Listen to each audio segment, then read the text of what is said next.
Hello friends, welcome back to your own channel spot psychology. और आज का हमारा जो टॉपिक है वो है ऑस्गर सिमेंटिक डिफरेंशियल स्केल, या जिसे हम थ्योरी भी कहते हैं।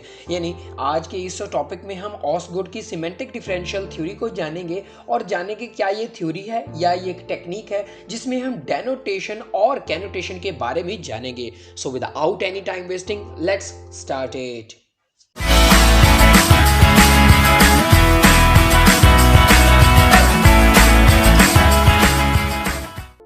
दोस्तों, सिमेंटिक डिफरेंशियल स्केल या थ्योरी, जिसे चार्ल्स ई ऑस्गुड जो कि एक साइकोलॉजिस्ट हैं, उन्होंने इस थ्योरी या टेक्निक को 1950 में जो है डेवलप किया था। तो सिमेंटिक डिफरेंशियल टेक्निक बेसिकली है क्या? Semantic differential technique measures an individual unique perceived meaning of an object, a word or an individual। यानी सिमेंटिक डिफरेंशियल टेक्निक्स एक ऐसी टेक्निक है जो कि किसी इंडिविजुअल की किसी वर्ड, किसी मीनिंग या किसी इंसान की तरफ एक यूनिक और परसीव्ड मीनिंग के बारे में बताती है।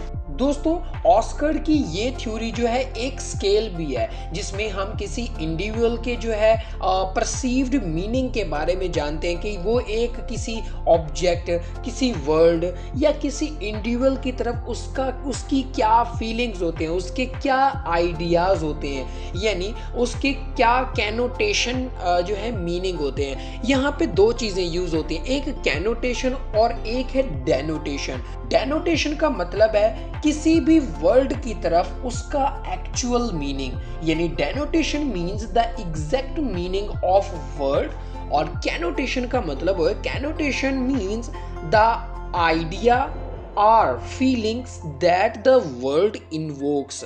आपको मैं इसको एग्जाम्पल से समझाता हूँ कि एक वर्ड है हर्ट, यानी हमारा जो दिल है। अब इसके जो डेनोटेशन यानी इसके जो एक्चुअल मीनिंग है, यानी जो हमारा दिल है ब्लड को जो है पंप करता है वेन्स में, ये उसका फंक्शन है, ये उसके एक्चुअल मीनिंग है। अब इसके कैनोटेशन मीन्स क्या होते हैं? कैनोटेशन इसका मीन, यानी कोई बंदा अगर हर्ट का वर्ड सुन ले तो उसके माइंड में ये चीज़ें दौड़ेंगी या कोई फीलिंग्स दौड़ेंगी, यानी मैं किसी के साथ अटैच हुआ या किसी से दिल लगी हुई या उसको हार्ट अटैक हुआ, यानी या हार्ट की कुछ फीलिंग्स। तो ये जो है ऑस्गुड की सिमेंटिक डिफरेंशियल स्केल भी कहते हैं। इस स्केल में बेसिकली 7 पॉइंट्स होते हैं, और ये जो 7 पॉइंट्स है ये बाइपोलर रेटिंग के पॉइंट्स होते हैं, जिनमें वो रिप्रेजेंट करता है कि वो जो है 7 पॉइंट्स को कौन सी डिग्री में फॉल कर रहा है। जैसे फॉर एग्जांपल एक लफ्ज है बैड, अब बैड का अपोजिट क्या है? गुड। अब बैड का वर्ड सुन के वो क्या उसको रेटिंग देगा, या गुड का वर्ड सुन के उसको क्या रेटिंग देगा?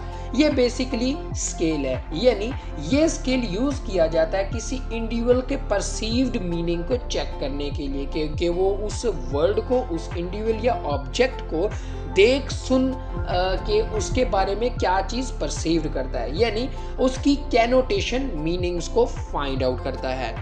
सो आई होप आज का टॉपिक आपको अच्छे से क्लियर हो गया होगा। सो मिलते हैं फिर हम नेक्स्ट वीडियो में इसी तरह की नेक्स्ट इन्फॉर्मेशन के साथ। तब तक के लिए बाय बाय।